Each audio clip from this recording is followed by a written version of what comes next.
Welcome to Sample Sunday. Today we've got a hitter. We've got a whiskey that is a Jim Beam 200th anniversary edition. So I'm super excited to try this.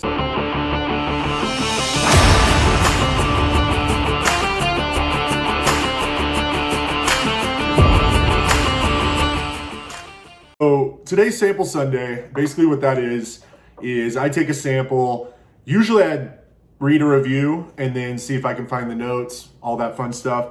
But this one's a little unique. I couldn't find any reviews on it. I'm sure they're out there. I just couldn't find any. It's a Jim Beam 200th edition, anniversary edition.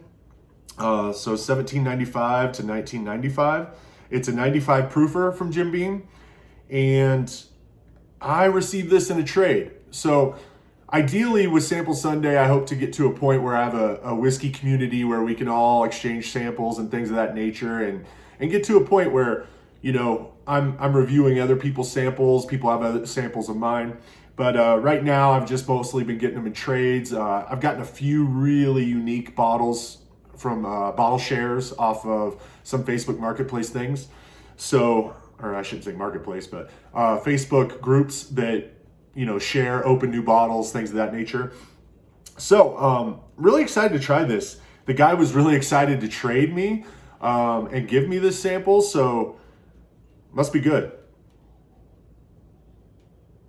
So I get a little ethanol, but I get this overpowering like butterscotch caramel, really heavy on the nose.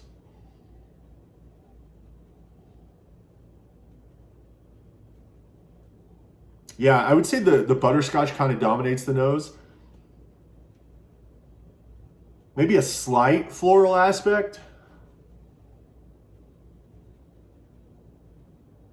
There's, at the top of the glass, I get more of the oak. And wasn't getting that at all at first. I've had this sitting out for a little bit just to get a little bit of air.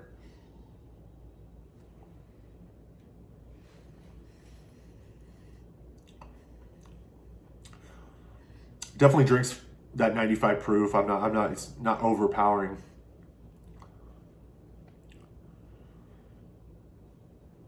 Get a slight alcohol taste on the first sip, and then I get a little bit of that caramel or butterscotch note kind of on the mid palate.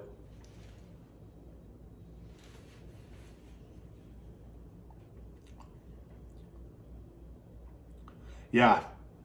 So right now at the front, a lot of sweetness, maybe vanilla, but we're getting that butterscotch. And then as it lingers back, it's kind of an oak flavor. Not a sweet oak, just oak. Really interesting. I'm not sure what the age statement is. I don't see anything online about it.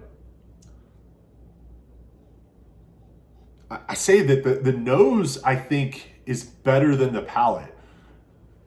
I'm really getting some more on the nose now. I get more of that floral, that butterscotch, the oak.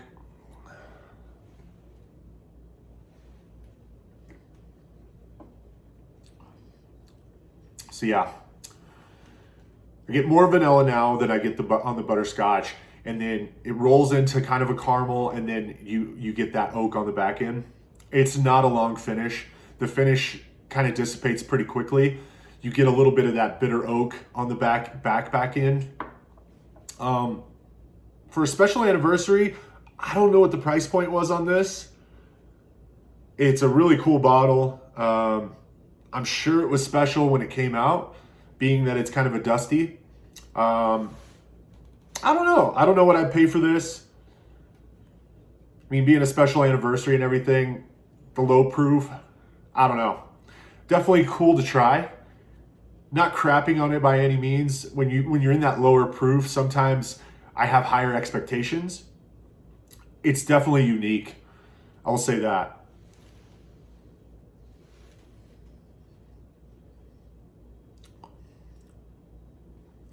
But yeah, it's really cool to try it. I haven't had a ton of Jim Beam stuff, mostly Booker's, Knob Creek, the BW Saffel, which I've reviewed. But yeah, this was really interesting to try. I'm glad that somebody was willing to trade me something that was unique in their, you know, collection, and I was glad I got to try it. But yeah, if you'd like to donate to Sample Sunday, let me know. Shoot me a message either on Instagram, Facebook, or leave me a message in the comments and we can figure out a way to talk. But yeah, always trying to build that sense of community and keep searching for that perfect pour.